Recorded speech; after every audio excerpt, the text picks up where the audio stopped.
Bonjour Sandrine Carneroli. Bonjour. Vous êtes avocate au barreau de Bruxelles et enseignante dans l'enseignement supérieur, donc à Bruxelles.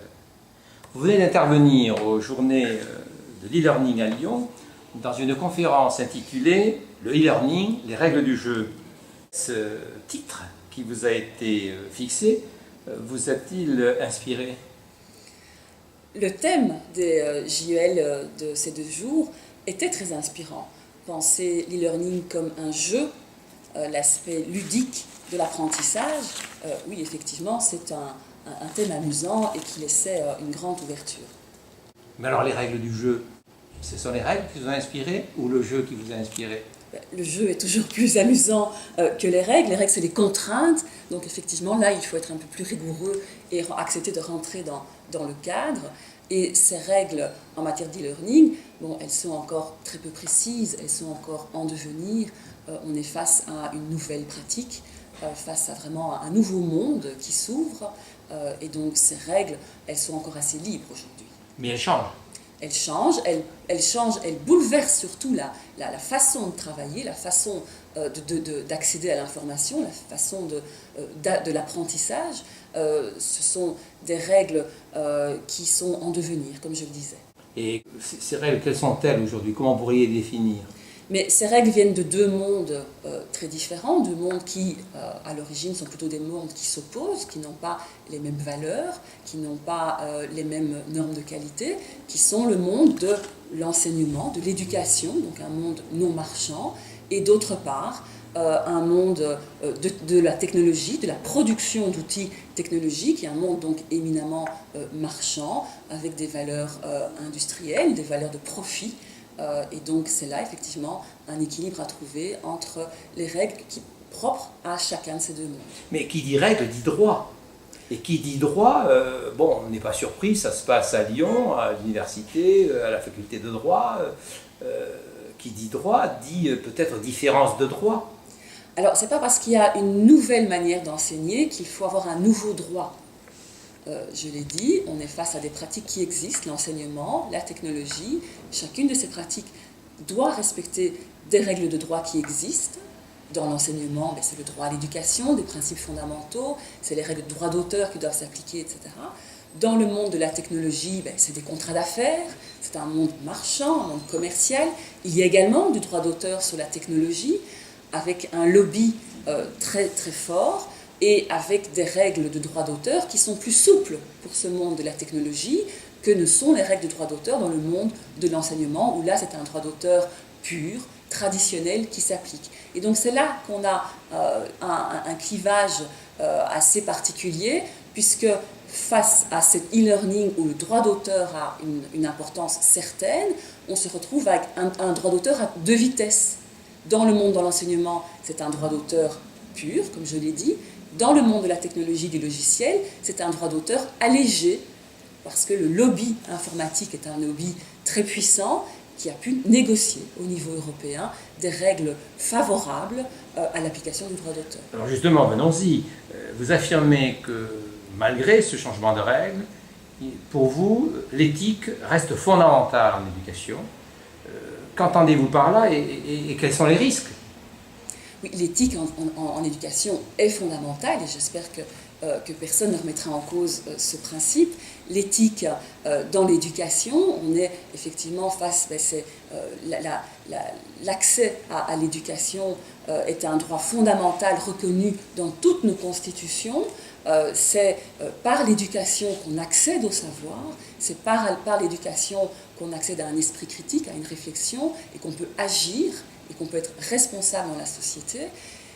Dans le monde de la technologie, les règles sont différentes, c'est le profit qui gouverne, surtout dans le monde de la technologie. Il faut beaucoup de moyens pour créer les outils, pour développer de nouveaux logiciels, de nouveaux matériels informatiques. Donc c'est le profit qui est la règle. Et donc ces 2 mondes ont des principes très différents. Et dans l'e-learning, l'outil n'est jamais que l'outil informatique, la technologie n'est jamais qu'au service de l'éducation. Et donc c'est pour ça que les principes fondamentaux à faire valoir dans l'éducation, l'éthique, doit prévaloir et ne doit pas être oublié au profit de l'industrialisation, de la commercialisation et du profit que génère l'outil lui-même. Mais alors, quels seraient les risques si l'éthique n'était pas au rendez-vous? Le risque, c'est de faire une formation élitiste qui ne sera plus accessible qu'aux plus riches, parce qu'il va falloir, pour avoir accès à l'éducation, il va falloir payer les logiciels qu'on utilise, payer le matériel qu'on utilise, alors que ça c'est tout à fait contraire au but de nos sociétés depuis toujours. L'accès à l'éducation, c'est pour tout le monde, pour le plus grand nombre, et ça doit être gratuit. Alors justement, dans les années 2000, la Belgique a mis en place une politique numérique volontariste. En quoi cela a-t-il consisté? Donc très vite, avec l'émergence du tout numérique et de l'accès à Internet, on s'est rendu compte effectivement que pour favoriser l'accès à l'éducation via les technologies de l'information, il était nécessaire que tout le monde ait un accès à Internet, que tout le monde ait du matériel pour pouvoir surfer, pour pouvoir suivre ses cours en ligne. Et donc les politiques ont voulu favoriser, ont voulu démocratiser l'accès à l'outil numérique. Et on a eu des grosses campagnes de sensibilisation pour encourager la population à acheter des accès à Internet, acheter du matériel. Et l'État a proposé des packs qui comprenaient l'accès gratuit à Internet, des ordinateurs de très bonne qualité avec des réductions de prix très importantes et des heures de formation, le tout avec des incitants fiscaux assez importants. On a eu 2 grandes campagnes en 2006 et en 2010. Ça, c'est un premier acte fort du politique de donner accès aux citoyens à l'outil numérique, mais également dans le domaine spécifique de l'éducation, on a des dispositions qui ont été prises en communauté française pour obliger les universités et grandes écoles à porter les cours des professeurs en ligne sur les plateformes des universités. Ce sont les principaux axes mis en place en Belgique. Ces packs étaient destinés aux étudiants, aux enseignants? À toute personne. Donc ces packs étaient destinés à tout citoyen désireux effectivement de s'équiper en outils informatiques, toute personne. Et l'incitant était surtout un incitant fiscal, et donc ce n'est pas tellement l'étudiant, effectivement, c'est souvent les parents de l'étudiant, effectivement, qui vont équiper leur enfant, etc., parce qu'ils vont avoir un incitant fiscal. L'étudiant, lui, n'a pas encore de fiscalité, et donc le bénéfice n'était pas tellement, on ne visait pas seulement l'étudiant, mais plutôt les familles pour qu'elles s'équipent. Et est-ce qu'on constate dans les faits un bilan d'équipement important chez les jeunes, dans les familles? On n'a pas toutes les informations. Il faut savoir qu'en 2006, on estimait à 36% le nombre de foyers belges qui n'avaient pas d'accès à Internet et qui n'étaient pas du tout familiarisés avec l'outil Internet. En Belgique, on est 11 millions d'habitants, c'est pour pouvoir situer les chiffres. La première campagne de 2006 a eu un résultat finalement assez mitigé, assez décevant, puisque seuls 35 000 packs ont été vendus. Sur donc une grosse année de temps, mais ça c'est la campagne de 2006. Le gouvernement a reconduit donc cette campagne en 2010, et là je n'ai pas les chiffres n'ont pas été communiqués. À ma connaissance, il y a eu une question parlementaire au ministre de tutelle en 2011, une question très pratique: combien de packs vendus dans le cadre de cette campagne de 2010, et il n'y a pas de réponse, il n'y a pas de chiffres. Très bien. Vous avez également abordé dans votre intervention le problème du droit d'auteur. J'ai quand même le sentiment, à vous entendre, que la situation en Europe est extrêmement diverse. Elle est très diverse, et ma présence ici à ces journées de l'e-learning à Lyon m'ont permis de vraiment entendre la problématique française sur la question. Et effectivement, je pense, rien qu'en comparant la situation du droit d'auteur en France et en Belgique, on a là des divergences fondamentales et très importantes qui me semblent paralyser, en tout cas en France, le développement de la technique. On va peut-être expliquer comment ça se passe en Belgique. C'est plus simple. Allons-y. C'est plus simple. On a une loi, qui est la loi du 30 juin 1994, qui, à mon sens, a un très bon équilibre. Attendez, entre 94, donc qui est... je parle belge, excusez-moi. Non, pas du tout. Mais qui est donc antérieur à la norme européenne, au texte européen qui date de 2006. Je m'explique. Cette loi de 94, par mon français, a subi de nombreuses modifications et adaptations, notamment suite aux différentes directives, mais son intitulé reste la loi de 1994. Mais donc elle est tout à fait conforme et elle a adapté les dernières directives. Mais nous avons donc dans cette loi un très bon équilibre entre d'une part la protection des auteurs et de leurs œuvres et d'autre part le fait que l'utilisation des œuvres doit être facilitée en tenant compte de certains principes qui sont notamment la facilité d'utiliser une œuvre dans le cadre de l'éducation, dans le cadre du droit à l'information, dans le cadre de la liberté d'expression. Et pour parler plus particulièrement du droit à l'éducation et des exceptions prévues dans notre loi en faveur de l'éducation et de l'enseignement, on a deux exceptions qui sont très utiles à nos enseignants en Belgique, que ce soit pour les supports papier ou pour les supports numériques. On a d'une part l'exception de citation qui, à la différence de la France, n'est pas limitée, donc la citation d'extraits d'œuvres n'est pas limitée aux œuvres littéraires.